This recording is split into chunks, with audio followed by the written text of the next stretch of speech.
Welcome to the Raised with Jesus podcast, 10 minutes every day where the life of Jesus meets yours. You've got your daily Bible reading for August 29th, 2019, looking at the second portion of Ephesians chapter 2. In Ephesians here, the letter itself doesn't include a reference to the church at Ephesus, although it certainly fits. And the history that we know of this letter has it placed very early at Ephesus, and it fits with all that we know about Paul's ministry and about Paul's writing style. And the outline of the letter is such that it was probably intended to go to Ephesus and then be shared with the other churches in the surrounding area, similar to the Gospel of Revelation, or the Book of Revelation, which is a very gospel-filled book. What we know about Ephesus is that Paul served there, Timothy served there, and the gospel writer John served there. And the letter of Revelation may have been written to the church there at Ephesus later on. That would be around the year 95 or 100 or so.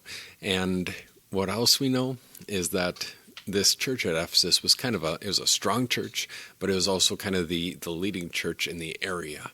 And so if Paul is writing to the Ephesians, which he is, then he also intends this letter to be shared with the others in the area, which probably excuses or explains why there aren't personal greetings sprinkled throughout the book, as he often does, especially at the beginning and at the end. And so in the book of Ephesians, it's 6 chapters long. The first 3 chapters talk about who you are in Christ. The second half of the book, chapters 4 through 6, talks about how do you live as a member of Christ.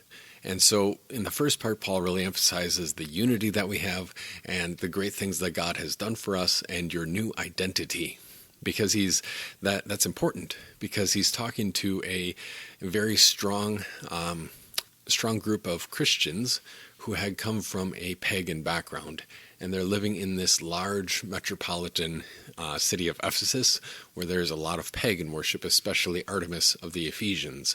As we heard from the book of Acts, Paul's preaching basically prompted a riot among the silversmiths because these men were making their own little cottage industry. The local economy was based on this image of Artemis of Ephesus, and these silversmiths would be making images of Artemis and selling them. And they started rioting because they said, you've got to do something, local council, local government, because Paul's preaching is destroying our industry. They weren't selling anymore or nearly as many statuettes of Artemis of Ephesus.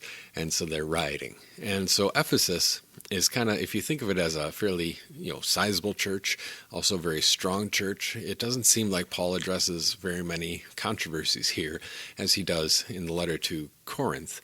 Doesn't mean that there weren't controversies, but it maybe tips our hand toward, especially with the lack of personal names being mentioned, does tip our understanding a little bit toward this letter being circulated among the churches in that area, much like we organize our churches today, where churches of an area, 6 or 8 or 10 or 12 churches are organized into a circuit, and then 2 or 3 circuits are organized into a conference, and then conferences, 2 or 3 or 4 conferences are organized into a district.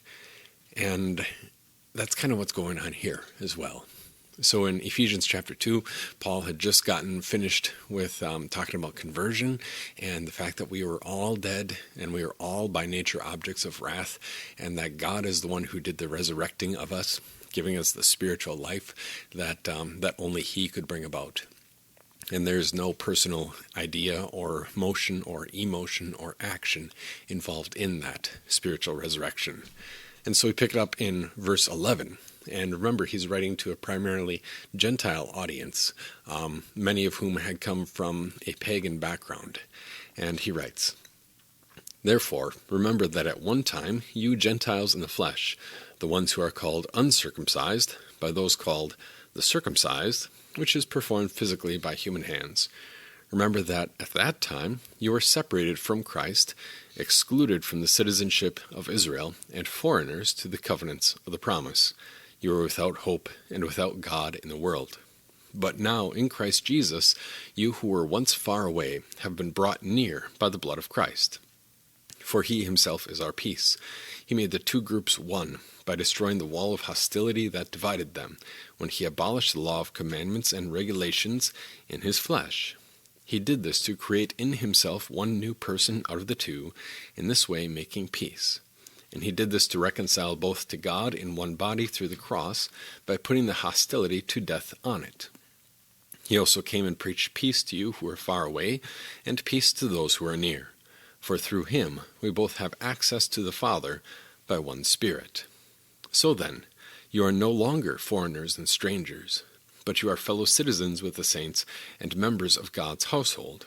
You have been built on the foundation of the apostles and prophets, with Christ Jesus himself as the cornerstone. In him the whole building is joined together and grows into a holy temple in the Lord. In him you too are being built together into a dwelling place for God by the Spirit. This is the word of our God. In this application portion of chapter 2, talking about who you are in Christ, the first half of chapter 2 talking about you have been raised from the dead. You've been moved from being dead to alive. You've been moved from being an object of God's wrath to a child of God and a member of God's household. And you've been created to do good works in Christ Jesus. And then part 2 is kind of the application here of everything that he said previously. And if you look at it, if you're looking at a paper Bible, I encourage that. And if you're not, that's okay too. It's broken out into 3 paragraphs, verses 11 and 12, and then verses 13 through 18, and then 19 to 22. And it's basically like an ABA structure. The first part 1, verses 11 and 12, talking about the Gentiles being estranged from God and outside of the nation of Israel. And that's not just a physical political thing, but it's Israel is the place where God had chosen to place his name. And so the Israel is supposed to be the church. And if you wanted to be a member of God's church, you had to join the nation of Israel. That usually took, well, for men, that took place through circumcision after instruction. Now, by the time of Jesus and by the time of Paul here, it seems that there has been, especially after Alexander the Great, around 250 to 200 BC, as the Jewish people are scattered across the Mediterranean a little bit, and everybody takes up the Greek language. Around that time is when the synagogue really grew up. And for a synagogue was the place where the people would gather together every Saturday for worship. And it needed 12 heads of household, so like 12 men. And when there were 12 men, then you could form a synagogue. And they gathered weekly for worship, for singing, for Bible reading. And our worship service today is basically an imitation of the format that they used. And during the time here of Paul's ministry, and we even see this in the gospel ministry of Jesus, during his ministry, there are Gentiles there who are coming to listen to the worship service, but many of whom had not gone the entire way and converted fully to Judaism, but they were interested and they were believers, but they hadn't been circumcised yet. And so Paul says, there was a time when you were completely estranged from God, and whether you were somebody who was a Gentile coming and listening and growing in your faith, or a Gentile who had come and listened and converted and gotten circumcised, or just a Gentile who was a worshiper of false idols, even then, in all 3 of those cases, the way God designed his temple demonstrated that there was a wall between Gentile and Jew. God really designed his temple in a way that demonstrated that it takes membership in God's nation in order to approach God. And even those people can only approach through the shedding of blood. So if you picture the temple, there's a series of walls, and the outer court, when you get up to the top of the Temple Mount, that is the court of the Gentiles. And then there's about a 3-foot wall that says, if you are a Gentile, you come past this wall, then your blood is on your own head, because they would be pelted with stones and left for dead. That's one of the things that the people in the book of Acts accused Paul of bringing Timothy and or Titus into the area that was reserved for the Jewish people. And even though Timothy was circumcised and Titus was not, they would not be allowed to go past that wall because they were Gentiles. And even the Gentile believers had to remain in the court of the Gentiles. And that's also the area, the court of the Gentiles, where Jesus flipped tables because they were selling and exchanging money and selling animals in that area, not to get too far astray. But it's kind of interesting. Maybe I'll put a picture in the show notes of how the temple is laid out. Anyway, the point that Paul is making here, verse 11, remember that at one time, you Gentiles in the flesh, you were three things. You were separated from Christ. Secondly, excluded from the citizenship of Israel. And thirdly, foreigners to the covenant and the promise. And this trifold status, or tripart status, separated from Christ, excluded, and foreigners, meant that they were without hope and without God in the world. That God made himself known at this place, and that he met with his people there. Verse 13, the divine but. Now in Christ Jesus, you who were once far away have been brought near by the blood of Christ, for he himself is our peace. And the idea here is that Jesus has destroyed the barrier between us and God, and that also means that Jesus has destroyed the barrier among people. That there's no dividing wall between Jew and Gentile now, that Jew and Gentile together worship the same God with the exact same access, circumcised or not, Gentile or Jew, it doesn't matter, that we all gather together as one body in Christ, and that we all have been given the same forgiveness of sins, and we all have access, because verse 14, Jesus is our peace. Jesus made the two groups into one by destroying the wall of hostility that divided them. And how did he destroy that wall of hostility? Not by simply setting aside God's law or saying that it doesn't matter. Quite to the contrary, he abolished the law of commandments and regulations in his flesh. That Jesus was crucified. And in his crucifixion, he, the completely perfect and innocent and sinless, the Holy One, he fulfilled God's law completely. And with the shedding of blood, there is forgiveness. And so he who fulfilled God's law in our place was punished for that law at the same time. He has made peace among peoples by fulfilling that law and abolishing it, is the word that Paul does. He did this to create in himself one new person out of the two, in this way making peace. And with these verses, Paul introduces the major theme of the rest of the book, that we are one in Christ, that we are members of the same body, and that Jesus is over all and in all and through all. And Paul is going to get to that in chapter 3 again. And again, one of the main characteristics of Ephesians is that he starts an idea and then he says, but wait, I have to talk about that more. And we'll see that in chapter 3. He introduces this new idea that he's just talked about now, about being one in Christ, one body in Christ. And then he goes off on a tangent for another 2 paragraphs after that. But anyway, verse 16, he did this to reconcile both Jew and Gentile to God in one body through the cross by putting hostility to death on it. So the hostility has been removed and abolished, the law has been fulfilled, and Jesus came and preached peace to those who were far away and to those who were near. And the conclusion, the concluding punch of this part B of his application, Paul says, for through Jesus we both have access to the Father by one Spirit. There's no division, and there's no place for division within God's church. There's no place for a hierarchy. No, he's not saying that, doctrine doesn't matter. That's not what is in view here at all. Paul says most definitely doctrine matters because he's teaching them doctrine, right? The unity that God wants and the unity that God creates is founded on and built upon and built up by the truth of God's word. And we even see that in how God abolished the law. He did so in the flesh of Jesus Christ. God cares about these things, and we do too. And then the other note right there about the flesh of Jesus. It's possible, I would say even probable, that Paul is already dealing with the first elements of a controversy that is going to crop up in this area in Western Turkey, modern Asia Minor Turkey. He's going to deal with this already, and it's going to be a controversy for the next 40, 50 even maybe 100 years, where the idea of Gnosticism is going to be coming up. We'll talk about this when we read through 1 John. But basically the idea is that Jesus didn't have an actual human body. And therefore, the point of our life here on earth isn't to honor God with our bodies. It is the point of our life here on earth. It doesn't matter what we do with our bodies, whether through excess or deprivation. It is good to abuse our bodies, is the idea of Gnosticism, and it's wrong.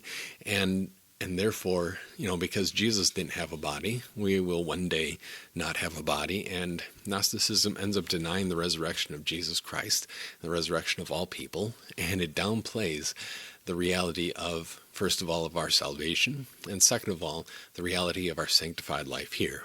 And Paul already leads off with the first punch against that false belief, because he's already had to deal with it. He had been in Ephesus for 2 years. He talks about God abolishing the law in the flesh of Jesus, in the flesh, not just the generic word for body, like soma is the generic word for body there, but he's talking about flesh, sarx. Like if you are sarcastic, you see at the very beginning S-A-R-C, that's meaning flesh. So some sarcastic humor is humor that cuts the flesh a little bit, as opposed to soma is the general word for body. And if something is, somatic or psychosomatic, it has to do with your body. Like a psychosomatic pain is a pain that is only in your head, but it's not actually there in your body. Something that we call like phantom pain for somebody who has had an amputation. You have pain in your foot even though you don't have a foot anymore. That is a psychosomatic pain. Psycho meaning brain and soma meaning body, so it's a brain-body pain. Anyway, Paul says he has abolished in his flesh the law of God.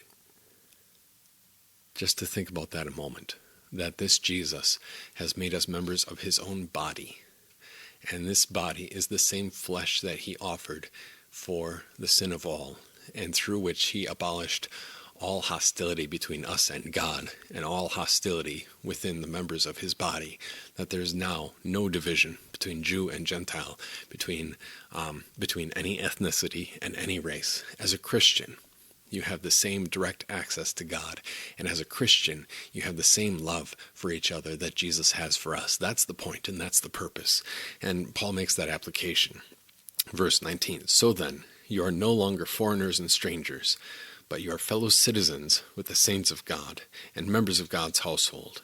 You have been built on the foundation of the apostles and prophets, with Christ Jesus himself as the cornerstone. In him, the whole body is joined together and grows into a holy temple.